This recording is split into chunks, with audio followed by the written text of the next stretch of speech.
चलिए नया session start कर रहे हैं हम लोग। आज का जो सेशन है basically statement of changes in equity के बारे में डिस्कस करने वाले हैं हम लोग। काफी आसान सा टॉपिक है। आई गेस 10-15 मिनट्स में ही फिनिश हो जाना चाहिए। बेसिकली हमारी जो लेक्चर है, अभी स्टडी यूनिट चल रही है, उसमें हम फाइनेंशियल स्टेटमेंट के बारे में डिस्कस कर रहे हैं। I hope so I am properly audible to all of you. Statement of changes in equity, अगर बिल्कुल लेमन डेफिनेशन को पढ़ें, सो मेनी टाइम्स मैंने रिपीट किया कि एग्जाम में 40% थ्योरी क्वेश्चन आते हैं। अभी एक स्टूडेंट ने एग्जाम दिया था, 70% क्वेश्चन थ्योरी आ गए उसके। बिलीव मी, कितने परसेंट? 70%। तो इसीलिए आपको लाइन बाय लाइन कई बार रीड करना पड़ेगा। तो statement of changes in equity है क्या? तो सबसे पहले आपको इक्विटी का मतलब मैं प्रीवियस लेक्चर्स में बता चुका हूं।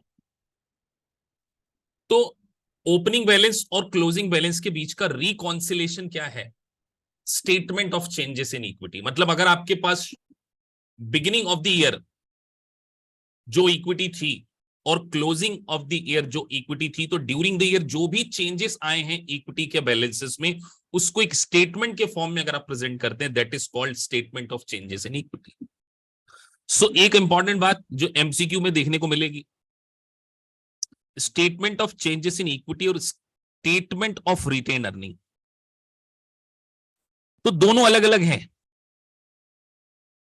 ये बात आपको ध्यान रखना। अगर मैं आप लोगों से एक मल्टीपल चॉइस क्वेश्चन के पॉइंट ऑफ व्यू से पूछूं, क्या statement of retained in earning is a financial statement?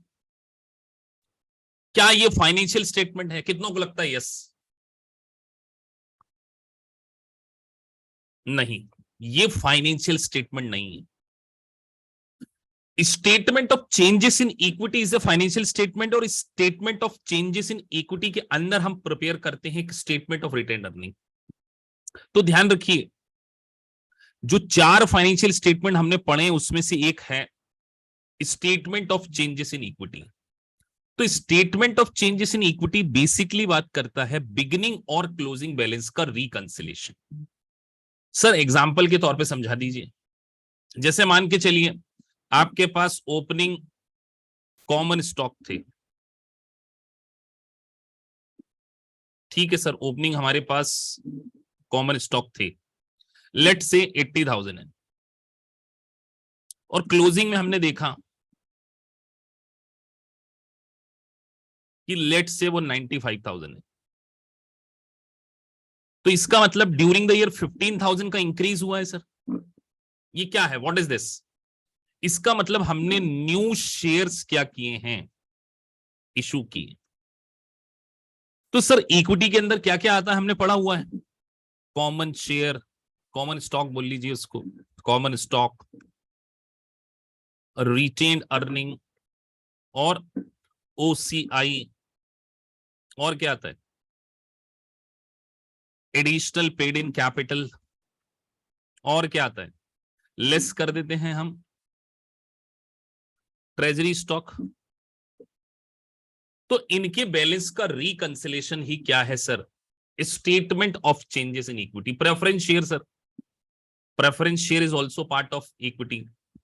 तो अगर हम यहां पर एक फॉर्मेट मैंने बनाया हुआ है, आपको बुक में भी देखने को मिल जाएगा।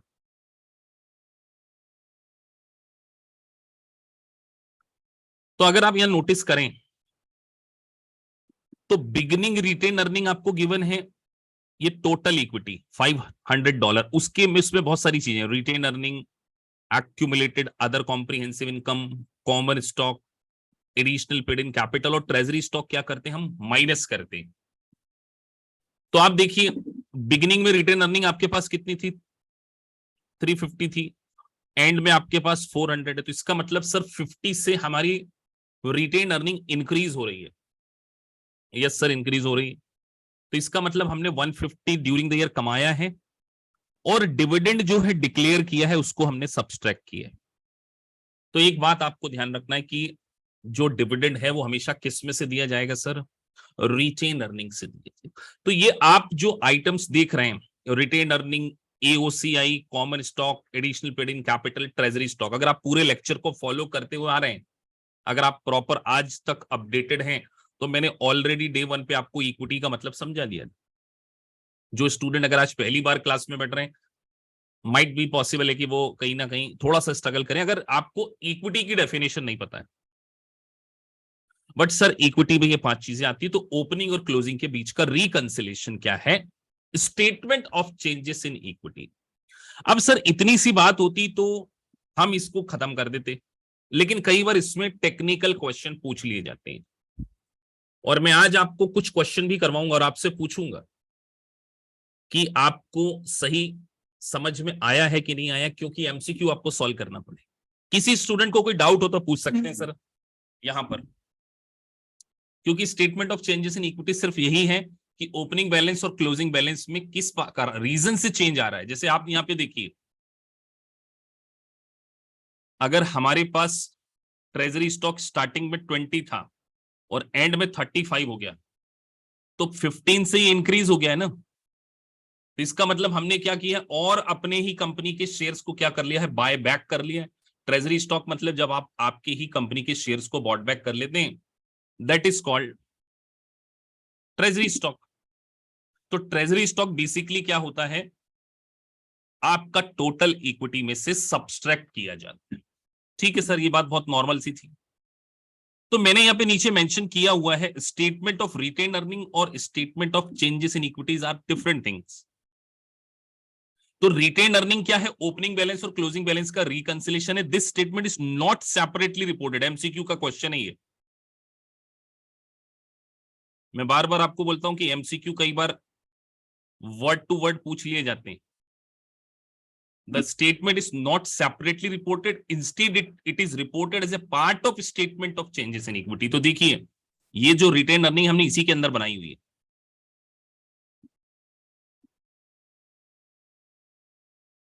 और रिटेन अर्निंग में चेंजेस किन कारणों से आता है? जो भी आप करंट ईयर में प्रॉफिट कमाते हैं, उसके कारण आपकी रिटेन अर्निंग इंक्रीज हो जाती है। Very very important, prior period adjustments. अगर लास्ट ईयर कोई मिस्टेक आपसे हो गई थी, मैंने प्रीवियस बैच में एग्जांपल दिया हुआ कि मुझे अगर डेप्रीशिएशन 10,000 लगाना था और बाई मिस्टेक मैंने 1000 लगा लिया, तो 9000 से मुझे अपनी बिगिनिंग रिटेन अर्निंग को क्या करना पड़ेगा, अपनी बिगिनिंग रिटेन अर्निंग को सब्सट्रैक्ट करना पड़ेगा, चेंज करना पड़ेगा।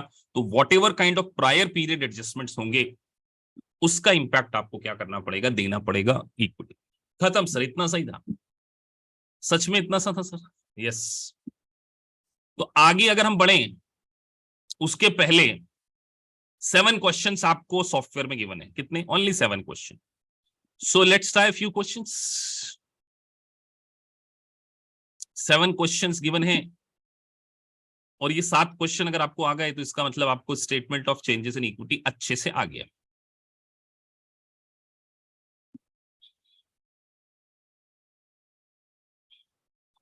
अब कई बार स्टूडेंट ऐसे बड़े क्वेश्चंस को देखकर बेजबरन डर जाते हैं।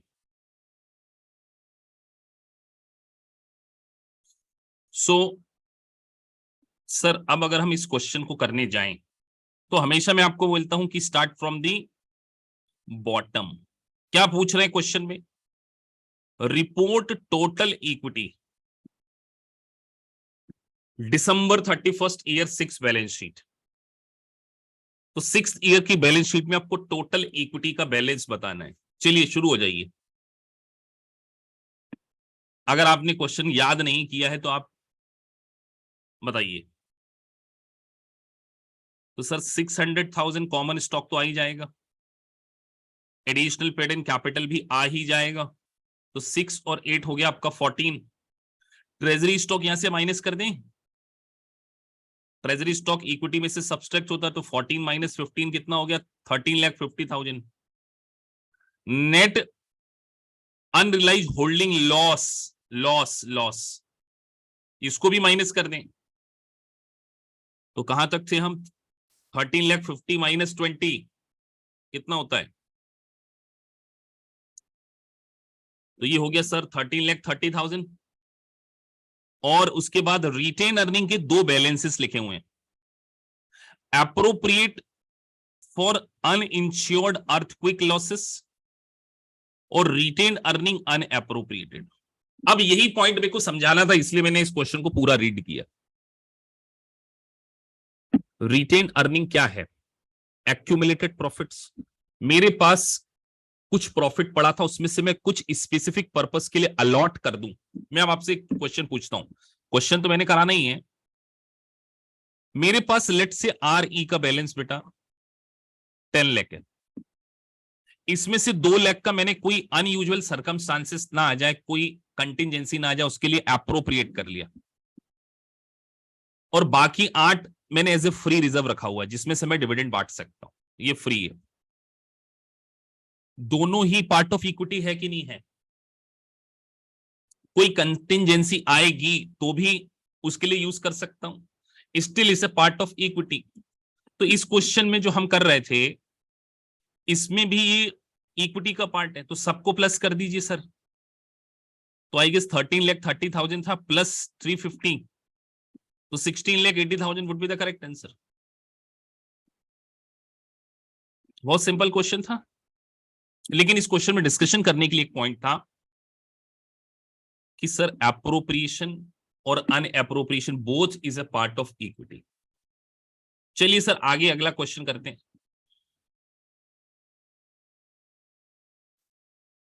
ये क्वेश्चन आप सभी को आंसर देना है।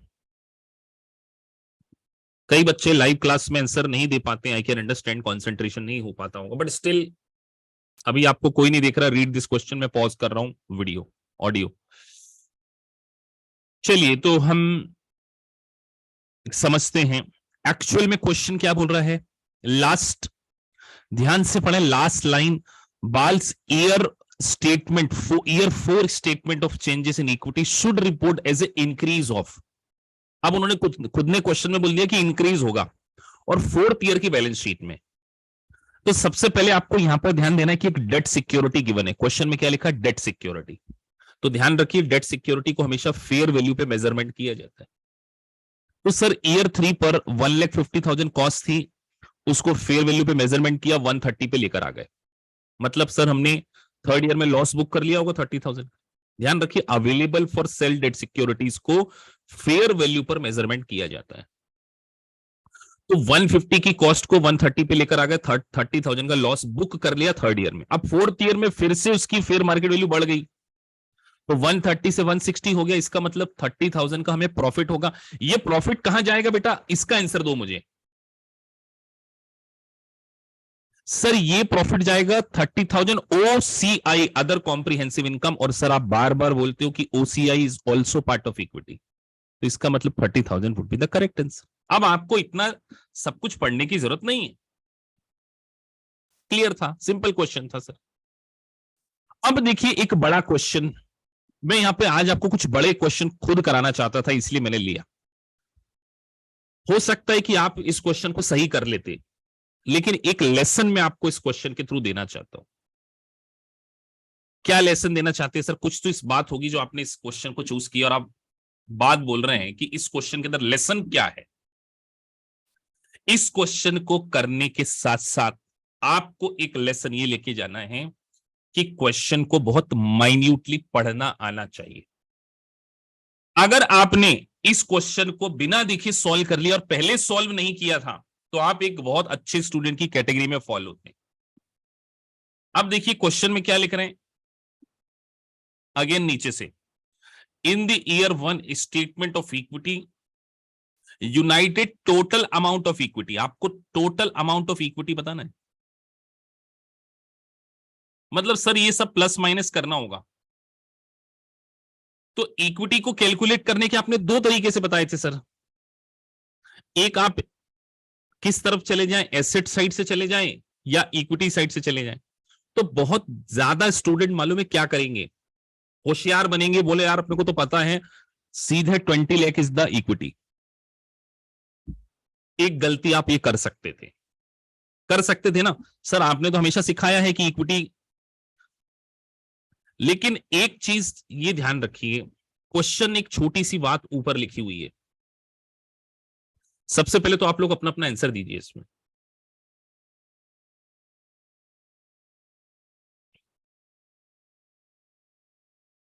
अपना अपना आंसर दीजिए। अंकुर आपका आंसर सही है, आई गेस आप। अंकुर जब तुमने पहली बार इस क्वेश्चन को किया था अगेन सही था, बी ऑनेस्ट। मुझे ऐसा लगता है कि इस क्वेश्चन में बहुत सारे लोग वो लाइन को स्किप कर जाते हैं। और ज्योति मैं भी आपसे भी पूछना चाहूंगा। अच्छा रिमेंबर नहीं है, चलिए कुछ स्टूडेंट बोल रहे हैं सर डी, कुछ लिख रहे हैं बी, अभी भी कुछ का कहना है बी। तो एक बात ध्यान रखिए, एक क्वेश्चन में ऊपर लिखा investment in equity security including $300,000 of United common stock, और हमारी खुद की कंपनी का नाम है यूनाइटेड। मतलब ये क्या है, हमने अपने ही शेयर्स को खरीद लिया। तो जब हम अपने ही शेयर्स को खरीद लेते हैं that is called treasury stock. लेकिन देखो यहां पर कहीं ट्रेजरी वर्ड लिखा है, लिखा हुआ दिख रहा है?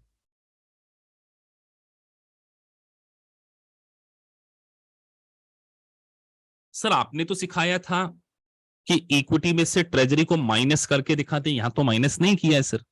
बेटा उन्होंने वहां माइनस नहीं किया, लेकिन उन्होंने इन्वेस्टमेंट साइड में लिख दिया और इतना आपके ऊपर छोड़ दिया कि आपको इतना पता हो कि इक्विटी में से ट्रेजरी स्टॉक को माइनस करना है, भले ही आपने उसको बैलेंस शीट में इन्वेस्टमेंट साइड में लिखा हो। आपने जर्नल एंट्री क्या पास करी होगी जब आपने अपने ही शेयर खरीद लिए हैं? तो लिखा है वहां पे investment in equity security account debit to cash या बैंक वॉट, बैंक ही किया होगा बस। तो वो 3 लाख भी इसमें से क्या होगा, सब्सट्रैक्ट होगा, that's why answer would be 17 lakh. तो दो बातें यहां से निकल कर आती है कि सर जल्दबाजी में कभी भी एक्साइटेड होकर आंसर नहीं देना है। हमेशा क्वेश्चन को अगर आपने 40 सेकंड 60 सेकंड पढ़े, ऐसा नहीं है कि सिर्फ यहां से नीचे आंसर आ जाता है, यहां पे भी पढ़ना था। और हमेशा क्वेश्चन में ऐसी चीजें को पढ़ें, देखिए लिखा हुआ है जब आप अपने ही शेयर्स को बायबैक कर लेते हैं तो ये इन्वेस्टमेंट साइड में क्लासिफाई हो जाए। That's why this is very unique question.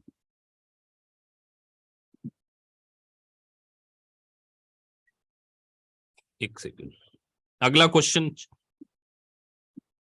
Treasury stock theory question.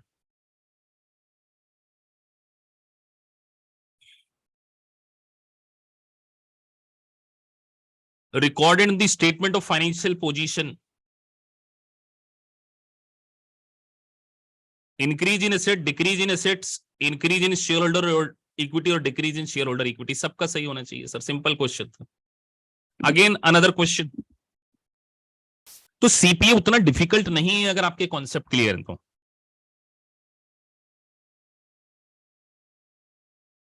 ये क्वेश्चन और भी इंपॉर्टेंट है।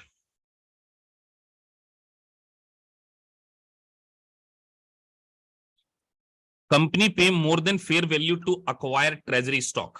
जब मैं आपको ट्रेजरी स्टॉक की पूरी अकाउंटिंग सिखाऊंगा तो ये भी समझाऊंगा। एक company pay more than fair value to acquire treasury stock, आपने अपने ही शेयर्स को खरीदने के लिए एक्स्ट्रा पेमेंट किया। Difference between the price paid to acquire the treasury stock and the fair market value should be recorded as a shareholder equity और expenses। क्या माने? कुछ बच्चे डी आंसर देंगे।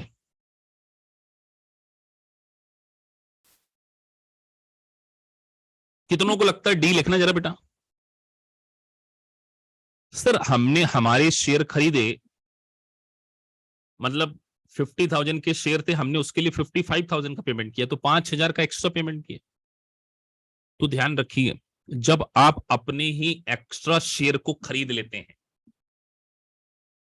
50,000 की जगह आपने 55,000 का पेमेंट किया, जो 5,000 होगा ना बेटा, इसको आप रिटेन अर्निंग में डेबिट करेंगे।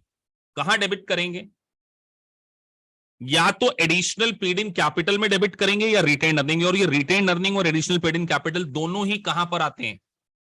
Part of equity. तो उन्होंने क्वेश्चन में लिखा था,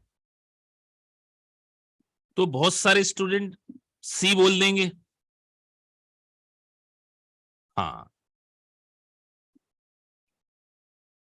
तो यहां पर ऐसे क्वेश्चंस को पढ़ना। अपार्ट फ्रॉम कैश पेड और receive, firm can not recognize assets liability gain और loss from transaction in own stock. Treasury stock report on the balance sheet as a subtraction from the equity. तो ध्यान रखिए treasury stock के लिए जो भी extra payment किया जाएगा वो करंट ईयर के प्रॉफिट से डेबिट नहीं किया जा सकता, करंट ईयर का प्रॉफिट वर्सेस रिटेन अर्निंग। तो ध्यान रखिए, whatever amount you are going to pay extra, whatever extra amount you are going to pay, it should be subtracted from the retained earning, और retained earning is also part of equity, that's why. Clear है सभी को? अब sir इतना jumbo question आ गया, jumbo question, तो again आप लोगों को एक मौका दिया जाता है कि एग्जाम में ऐसे जंबो क्वेश्चन को देख के हम डर ना जाएं। सबसे पहले पूछ रहे हैं टोटल रिटेन्ड अर्निंग, तो सर पूरा का पूरा फोकस रिटेन्ड अर्निंग पे करें और कोई एडजस्टमेंट देखें। एडजस्टमेंट लिखा है यहां पे, estimated tax payment 4,50,000 were charge to prepaid,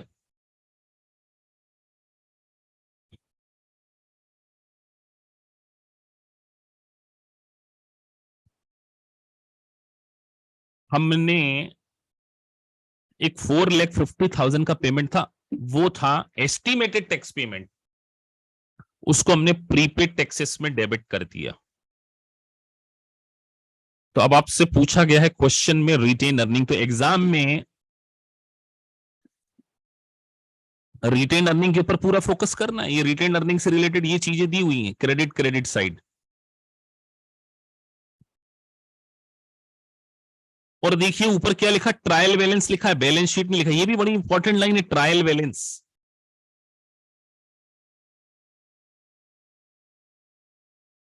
शुरू हो जाइए बेटा, थोड़ा आप लोग टाइम लेंगे इसलिए रिकॉर्डिंग को पॉज कर रहे। मेजॉरिटी स्टूडेंट 21,10,000 कह रही है, तो अभी मैं इसको टिक कर देता हूं as per the students answer, तो सभी सही हैं। तो सर सीधी बात है, क्वेश्चन में आपको एक तो दिया है earning from the long term contract 66,80,000 plus minus expenses, तो ये आपने इसमें से इसको माइनस करके प्रॉफिट बुक कर लिया। अर्निंग, ये रिटेन अर्निंग मतलब ये करंट ईयर का प्रॉफिट होगा, देखो लिखा है earning from the long term contract, ठीक है सर। 66,80,000 माइनस 51,80,000 किया, वॉट एवर अमाउंट जो आया उसको आपने कहीं ना कहीं क्या किया है, इनकम मान लिया। फिर क्वेश्चन में आपको एक इनकम टैक्स एक्सपेंसेस भी गिवन था, 4,50,000 का ट्रीटमेंट सभी ने सही दिया है। ऑब्वियस सी बात है सर, यहां पर मेरे पास 9 लाख अनअप्रोप्रिएट अर्निंग है और ये दोनों मेरी अर्निंग है, तो इसको भी हमने क्या करना है, प्लस करना है। This minus this plus this दोनों को कर देंगे, और इनकम टैक्स को क्या करना है, इनकम टैक्स को माइनस करेंगे सर, इनकम टैक्स को भी हम माइनस करेंगे। तो जब क्लास में सभी ने आंसर सही दिया है तो आई डोंट थिंक सो कि मुझे इसको रिपीट करने की जरूरत है, और किसी को कोई इश्यू आएगा तो हम इसको डिस्कस कर लेंगे। तो बस ऐसे आपको अपनी ग्रेड, अगर ये लेवल पर आप ग्रेड निकाल रहे हैं बिल्कुल 100% की सर, अभी तो हम क्वेश्चन को डिस्कस कर रहे थे, अभी हमने 6 क्वेश्चन की, एक हमने स्किप किया, तो आप एक सही प्रोसेस को फॉलो कर रहे हैं। और प्रोसेस यही है बेटा, प्रोसेस क्या है कि आपने अपने, जो स्टूडेंट पहली बार अगर आज बैठे हैं, बिकॉज कई स्टूडेंट नहीं आ पाते हैं वर्किंग डे पे, ये पढ़ लिया सर, इसके 33 क्वेश्चन, इसके 25 क्वेश्चन, इसके 21, इसके 7, और आज हम अभी पहले ये स्पेशल पर्पस पढ़ेंगे, अभी जस्ट स्टार्ट कर रहे हैं हम, आज खत्म भी कर देंगे इसको, और फिर हम कमिंग संडे को इसको पढ़ के फिनिश कर देंगे। जैसे ही ये हो जाए आपका, आपको एक फुल मॉक टेस्ट देना चाहिए स्टडी यूनिट 2 का, और उसके बाद हम अगले लेक्चर्स में, जो कमिंग हमारा लेक्चर होगा उसमें हम सिमुलेशंस के बारे में डिस्कस करेंगे। तो ये बात आपको ध्यान रखना है कि सर अगर हम क्लास में बिल्कुल रेगुलरिटी मेंटेन करते हुए सीक्वेंस में चलते चलेंगे 100% रिजल्ट है मेरा सीपीए में, जो मेरी बात मानते हैं, 100% कागज पे लिख के दे सकता हूं आपको। और इवन कई स्टूडेंट को मैं ना व्हाट्सएप कर देता हूं जब वो एग्जाम देने जाते हैं कि बेटा अपन रिजल्ट वाले दिन बात करेंगे, तुम पास हो रहे, मार्क माय वर्ड। ये मेरा बड़ा फेवरेट लाइन है, मार्क माय वर्ड। कई स्टूडेंट को मैंने लिख के दिया हुआ है। तो मैं आपको बोल रहा हूं, मार्क माय वर्ड, अगर आप मेरी इस प्रोसेस को फॉलो करेंगे, सीपीए बनना आपका श्योर है। मैं बहुत ज्यादा लक में बिलीव नहीं करता हूं, मैं केवल एक ही चीज में बिलीव करता हूं, वो हार्डवर्क। हार्डवर्क करोगे, लक हो सकता है एक दिन साथ ना दे, लेकिन दूसरे दिन जरूर साथ दे देगा। तो लक होता होगा, लेकिन इस पर्टिकुलर एग्जाम में लक का कोई गेम नहीं है, pure skill. If you have skill, definitely will crack the exam. और स्किल के साथ एक और चीज, कंसिस्टेंसी आपको रखना है। तो चलिए अगली यूनिट की ओर मूव ऑन करते हैं। तो ये वाली यूनिट क्या होती है हमारी, फिनिश होती है।